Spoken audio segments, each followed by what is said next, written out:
For today's episode, magluluto tayo ng bulaklak ng baboy. Siguradong napakasolid nito kaya tara samahan nyo kung pasarapin ito mga kasolid. At eto na nga yung binili kong 4 na kilong bulaklak ng baboy sa Pangpang Public Market. Uhugasan ko lang to bago ko isalang mga kasolid. At syempre dahil favorite ko ang spicy, naglagay na ako ng maraming sili sa mainit na tubig tapos ilalagay ko na yung hinugasan kong bulaklak ng baboy. At sasangkapan ko lang ito ng sibuyas, bawang, laurel, tsaka pamintang buo. At maglalagay ako ng 2 dakot na asin. Huwag kayong maglala dahil hindi naman ito aalat mga kasolid. At papakuluan ko lang to, siguro bibigyan ko ng 30 minutes para siguradong malambot. At shoutout nga pala si Sam ng Bagong Silang Caloocan. At pagkalipas ng 30 minutes, iseset aside ko muna to, papalamigin bago ko ipirito mga kasolid. At nagpapa-shoutout nga rin pala si Dave ng Isabela at si James Daytol ng Cebu na nasa Japan ngayon. At syempre nanonood din ngayon si Jerome Vidal ng Angeles City, Pampanga. At dahil malamig na ang mga bulaklak ng baboy, nagready na ako ng kawali tapos start na ako magprito ng walang mantika mga kasolid. Kusa kasing magmamantika ang mga to, makikita nyo mamaya. At siguradong nanonood si Calvin Peñaflor ng Tondo, Manila. Maraming salamat sa panonood. At si Clyde Kahilig ng Romblon. At isisingit ko na rin si JJ Espiritu ng Dasmariñas, Cavite.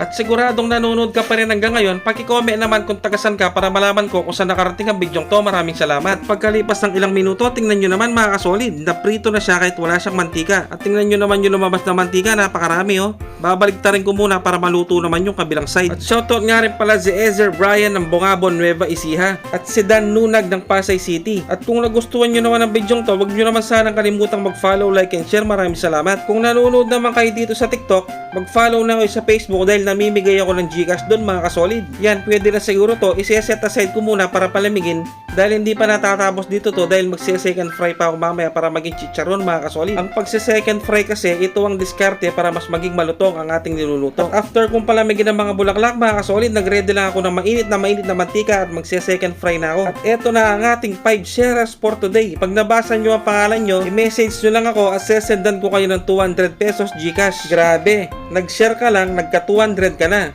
Kaya i-share nyo rin ang bidyong to kung gusto nyo manalo ng 200 pesos Gcash. Kung nanonood ka naman dito sa TikTok, pumunta ka na sa Facebook page ko dahil doon ako namimigay ng 200 Gcash mga kasolid. Yan, pwede na siguro itong first batch na to, iseset aside ko na, tapos isusunod ko na yung second batch. Siyempre, shoutout ko rin si Jeff Michael ng Valencia, Bukidnon. Sabi mga kasolid, sobrang napakabango na. Habang nag-e-edit ako, naglalaway na naman ako kahit natikman ko na to. Sobrang napakalasa, napakasarap nito. Kaya papalamigin ko lang to, tapos titirahin ko na mga kasolid. Yun o, tingnan nyo naman ang itsura, sobrang nakakapaglaway mga solid.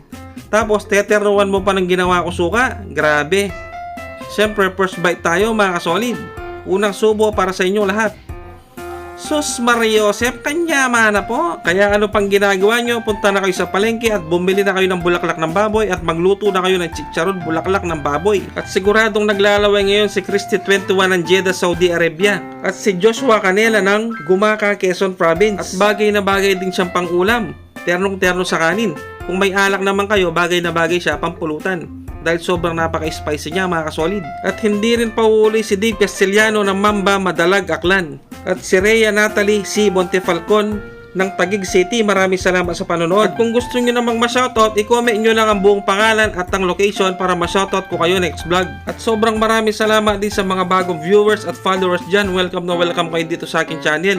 Siguro last bite na lang to, sa off-cam na lang namin titirahin to. Hanggang dito na lang muna ang episode na to. Maraming salamat sa panonood. Basta Kapampangan, manyaman!